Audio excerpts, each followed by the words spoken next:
एक एक करके वहां पर संभल का इस्लामीकरण हुआ। सर्जरी एक बार होगी और उस सर्जरी के लिए हमें तैयार रहना होगा।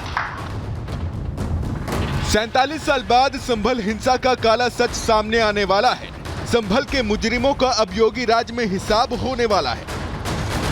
1978 के दंगा पीड़ितों को इंसाफ मिलने वाला है। और हमारे कारखाने में जो मुरारीलाल का फड़ कहलाता है, फर्म थी मुरारीलाल अग्रवाल एंड सन्स के नाम से, उसमें दंगा हुआ था और मुसलमानों ने करीब 20 लोग जिंदा जला दिए थे। और हमारे गोदामों में खंडसारी रखी थी, 15 लाख रुपए की वो लूट के ले गए थे। और हमारे जो बाबा थे, हमारे पिताजी के मामी मामा बनवारी लाल जी, उनको जिंदा जला दिया था। 1978 ये वो साल था जो संभल के लिए काला कालखंड साबित हुआ। एक अफवाह ने दंगे की आग को हवा दी। हिंदुओं को टारगेट कर उन पर बर्बरता और अत्याचार की सारी हदें पार कर दी गई। शहर में मचे रक्तपात में न सिर्फ 209 हिंदुओं का कत्लेआम हुआ, बल्कि उनको पलायन के लिए भी मजबूर कर दिया गया। जो हमारे घर के जिनकी डेथ हुई थी मामा बनवारी लाल जी की, उनकी तो डेड बॉडी भी नहीं मिली थी। अच्छा, उनका तो हमने अंतिम संस्कार करा था। तो आप ये समझ लो, जो ब्रज घाट पे जो कुशा होती है ना, कुशा, ये सब झूठ वगैरह, इसका पुतला बनाया था एक, और उस पर आटे का लोथड़ा वोथड़ा रख के जैसे आदमी टाइप बना के तब उसकी शव यात्रा निकाली थी। मतलब वो रस्में तो करनी थी ना, तो ऐसे करा था। लाश भी नहीं मिली थी। आपके पापा के मामा जी थे जिनकी डेथ? हाँ हाँ। बॉडी उनकी, जितने भी थे लोग जले होंगे उसके अंदर, फड़ के अंदर, किसी की बॉडी याद नहीं आई। लेकिन अब इसी काले कालखंड के गर्भ में दबे सच को सामने लाने का वक्त आ गया है। और 46 साल पहले कैसे संभल में हिंसा भड़की, कैसे रक्तपात मचाया गया, कैसे हिंदुओं की बस्ती को आग के हवाले कर दिया गया। नासूर बन चुके जख्म के पक्के इलाज के लिए योगी सरकार ने सर्जरी करने का पूरा मन बना लिया है। देखिए, पुराना जख्म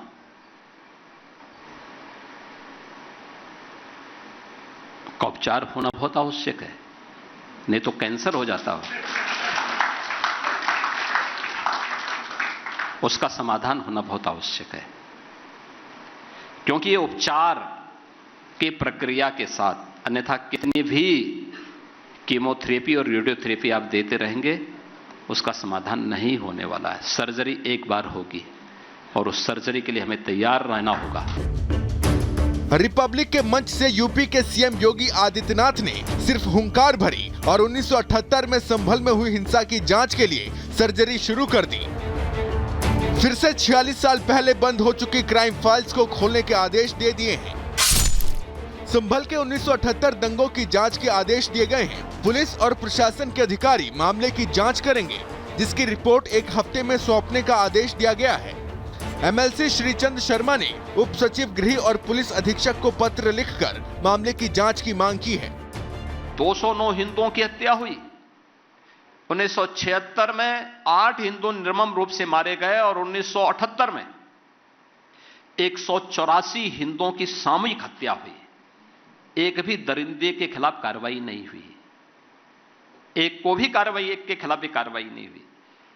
और उसके बाद भी लोग शांति के पैगाम लेकर के घूमते हैं। योगी सरकार की नीति एकदम स्पष्ट है। सनातन को आघात पहुंचाने वाले पर प्रतिघात हो रहा है। संभल का जिसने इस्लामीकरण किया, अब उसके हिसाब का वक्त आ गया है। Bureau report, Republic Bharat. तो देखिए, संभल की सर्जरी शुरू हो चुकी है और आपको बता दें कि लखनऊ में रिपब्लिक भारत के मंच से सीएम योगी आदित्यनाथ ने दो टूक कहा कि एक्शन लगातार जारी रहेगा और साथ ही साथ 1978 के दंगों को भी याद किया और चिंता जाहिर की। क्या कुछ कहा, आपको सुनवाते हैं। संभल के बारे में सारी चीजें पहले से तय हैं। आज आप देख रहे होंगे कैसे एक एक करके वहां पर संभल का इस्लामीकरण हुआ। कैसे वहां पर पूरी तरह एक एक चिन्ह नष्ट किए गए। हिंदू विरासत से, सनातन धर्म की विरासत से जुड़े हुए स्थलों को कैसे नष्ट किया गया, ताला बंद कर दिया गया, कुएं पाट दिए गए, बावड़ियां पाड़ करके घर बना दिए गए, सब कुछ कर दिया कंक्रीट लगा दी गई गया। और लगातार वहां दंगे होते थे, कोई सरकारें नहीं बोलती थी। 1947 से लेकर के 2017 के पहले तक 209 हिंदुओं की हत्या हुई। 1976 में 8 हिंदू निर्मम रूप से मारे गए और 1978 में 184 हिंदुओं की सामूहिक हत्या हुई। एक भी दरिंदे के खिलाफ कार्रवाई नहीं हुई, एक के खिलाफ भी कार्रवाई नहीं हुई। और उसके बाद भी लोग शांति के पैगाम लेकर के घूमते हैं।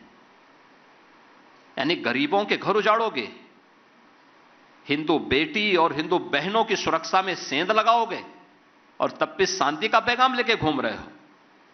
हिंदू व्यापारियों के प्रतिष्ठानों पे कब्जा करोगे, हिंदू धर्मस्थलों को नष्ट करोगे और तब भी शांति के पैगाम के दूत बनकर के घूमते हो। इस चेहरे को उजागर किया जाना चाहिए। तो यूपी के सीएम योगी आदित्यनाथ ने कहा कि पिछली सरकारों ने कुछ भी नहीं किया और संभल का जिक्र करते हुए उन्होंने यह भी कहा कि जख्म की सर्जरी तो जरूर करनी ही पड़ेगी। सुनिए आप। पुराने विवाद हैं, पुराने विवादों पर ताला लगा दो। इनका कहना है कि वे पुराने विवाद हैं। फिर कहते हैं प्लेसेस ऑफ वर्शिप एक्ट है, तो कह रहे पुराने विवादों पर को बंद करके रखो, इनको फिर से खुरेदने की जरूरत नहीं है। तो उनको आप क्या कहेंगे योगी जी? देखिए, पुराना जख्म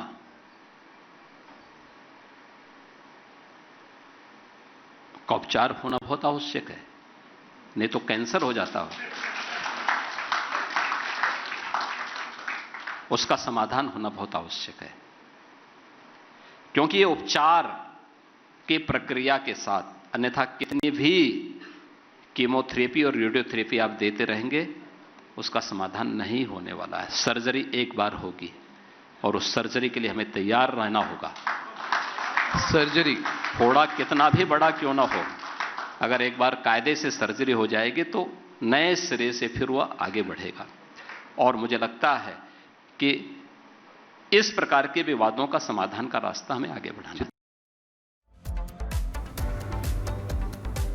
और हमारे साथ साहिल जुड़ गए, सीधे साहिल का रुख कर लेते हैं। साहिल, देखिए 47 साल पहले क्या हुआ, 1978 में दंगों में क्या कुछ हुआ, कौन कौन से वो चेहरे हैं जिन्हें यहां पर जानकारी मिली, जिन्हें बेनकाब अब किया जाएगा क्योंकि संभल की फाइल्स खुलने वाली है।